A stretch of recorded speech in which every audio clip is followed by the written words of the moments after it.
اس کے بعد کیا کرو؟ ہاتھ باندھو. جب آدمی میدان جنگ میں تسلیم ہو جائے تو آدمی ہینڈز اپ ہوتے ہیں، کہتے ہیں ہینڈز اپ. سب سے پہلے آدمی ہاتھ کھڑے کرتا ہے اور نماز میں کیا کرتے ہیں؟ سب سے پہلے اللہ ہم ہینڈز اپ، ہم تسلیم ہو گئے، ہم نے اپنے آپ کو آپ کے حوالے کر دیے. اس سے بڑی عبادت کسی میں ہوتا ہے؟ پھر کیا کرو؟ پھر ہاتھ باندھو. اب پہلے نگاہ نیچے کی ہے، پھر ہاتھ کھڑے کیے، پھر ہاتھ باندھ کے کھڑا ہوا، اور پھر شروع کیا کرتا ہے؟ سبحانک اللہم و بحمدک. اللہ کی تعریفیں شروع ہوتی ہے. جو بندہ کسی کی تعریف کرے وہ کرتا تو نہیں ہے، وہ تو عاجزی کے ساتھ گزارا کرتا. نماز پوری ہو گئی. اب چلا گیا کس میں؟ رکوع میں. پہلے کھڑا تھا، اب رکوع میں گیا تو رکوع میں جھک گیا نا. جب آپ کا مخالف جھک جائے، آپ کہتے ہیں میں نے اب اپنے مخالف کو گھٹنے ٹیکنے پر مجبور کر دیا. اپنی اوقات پر آیا کہ نہیں آیا؟ بندہ جھکا ہوا اللہ کے سامنے اور کیا کہہ رہا ہے؟ سبحان ربی العظیم، سبحان ربی العظیم، سبحان ربی العظیم. اللہ پاک ہے، اللہ پاک ہے، اللہ پاک ہے. اور پھر کھڑا ہو کر کہتا ہے سمیع اللہ لمن حمدہ. اب سمیع اللہ کا معنی آپ یہ کریں گے اللہ نے اس بندے کو سن لیا جس بندے نے اللہ کی تعریف کی ہے. یہ ترجمہ نہیں ہے. سمیع کا معنی ہے اللہ نے اس بندے کو قبول کر لیا جس بندے نے اللہ کی تعریف کی ہے. عربی زبان میں کبھی لفظی معنی ہوتا ہے اور کبھی محاورے چلتے ہیں. یا سمیع کا لفظی معنی نہیں ہے، یہ محاورہ ہے.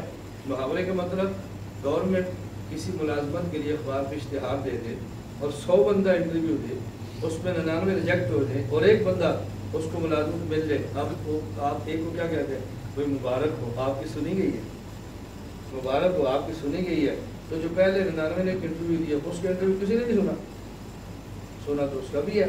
اسے کیوں کہتے ہیں سنے گی؟ سنے گی کا معنی کہ تیرا انٹرویو قبول کر لیا گیا. تو سمیع کا معنی کبھی کیا ہوتا ہے؟ قبول کرنا. اللہ فرماتے ہیں اپنی زبان سے کھڑے ہو کر کہو کہ میں نے تمہاری بات کو قبول کر لی. اپنی زبان سے خود اعلان کرو اللہ تیرا کرم ہے کہ آپ نے میری بات کو قبول کر. بڑا کسی چھوٹے کے پاس جائے کہ جی معاف کر دیں، معاف کر دیں، وہ معاف کر دیں. پھر بندہ کیا کہتا ہے؟ آپ کی مہربانی کہ آپ نے معاف کر دی، میں آپ کا مشکور ہوں کہ آپ نے معاف کیا. اللہ فرماتے ہیں اب کھڑے ہو کے اعلان کر اللہ آپ کی مہربانی آپ نے قبول فرما لی ہے، میں تو نالائق تھا، گندا تھا. اب اس کے بعد بندہ پھر کہاں جاتا ہے؟ سجدے میں. اور سجدے میں گیا اپنا ناک اپنی پیشانی زمین پہ رکھ دو. وضع الجبہۃ علی الارض، اپنی پیشانی زمین پہ رکھ دو. سب سے آخری مقام عارضی کا یہ ہے کہ آپ کہیں ہمارے مخالف نے ناک کی لکیریں نکالی، ناک رگڑا ہے اس نے ہمارے سامنے، اب بھی میں اس کو یار معاف نہ کرتا تو کیا کرتا؟ لکیریں نکالا، اب میں کیا کروں اس کے سامنے؟ اس سے اوپر میں کیا کرتا اس کے سامنے؟ بندہ جب اپنا ناک اپنی پیشانی بھی اللہ کے سامنے رکھتا ہے، اس کا معنی یہ ہے کہ سارے احکام شریعت میں بات عاجزی ہے. لیکن جو عاجزی نماز میں ہے نا یہ کسی اور میں نہیں. اور نماز میں قیام میں بھی عاجزی ہے، ہاتھ کھڑا کرنے میں عاجزی ہے، ہاتھ باندھنے میں عاجزی ہے. لیکن اس سے زیادہ عاجزی کس میں ہے؟ رکوع میں. اور رکوع سے زیادہ توجہ رکھیں، رکوع سے زیادہ سجدے میں. اس کا معنی یہ ہے کہ پوری نماز میں سب سے زیادہ عاجزی جس رکن میں ہے اس رکن کا نام، اس رکن کا نام کیا ہے؟ توجہ رکھنا. اب بتاؤ سارے اعمال میں جس عمل میں عاجزی زیادہ وہ نماز، اور نماز کے جس رکن میں عاجزی سب سے زیادہ اس کا نام سجدہ. تو اس جگہ کا نام کیا ہے؟ مسجد. جگہ کا نام کیا ہے؟ باقی اعمال کی بجائے نماز، اور نماز میں بھی صرف سجدے کی طرف نسبت کر کے بتایا کہ اب یہ جگہ کا نام مسجد ہے. اس کا معنی یہاں آنے کے بعد عاجزی، جو یہاں آ کر بھی عاجزی اختیار نہ کرے اس کو دنیا میں کون سی جگہ عاجزی کا درس ملے گا؟ وہ کون سی جگہ پہ جا کے عاجز بنے گا جو مسجد میں سجدے کر کے بھی عاجز نہیں ہوتا؟ سب سے آخری تواضع کی اخیر انتہا جو ہے نا وہ بندے کا سجدہ ہے. ایک نقطہ سمجھ، ایک رکعت نماز میں قیام کتنے ہیں؟ ایک رکعت نماز میں قیام کتنے؟ رکوع کتنے؟ سجدے کتنے؟ 2. کیوں؟ میں نے پہلے آپ سے کہا نا آپ جو میرے بیان نہیں سنتے. ہمارا اصل جو پورا مضمون ہے نا پوری شریعت کے بیانات وہ کیوں ہے، یہ مسئلہ کیوں ہے، یہ عقیدہ کیوں ہے، یہ ہمارا عمل کیوں ہے. اصل ہماری محنت پوری دنیا میں یہ ہے اپنے مسلمان کو پاؤں پہ کھڑا کرے کہ تم کمزور نہیں ہو، ہمارے عقیدے پر مستقل دلائل موجود ہے.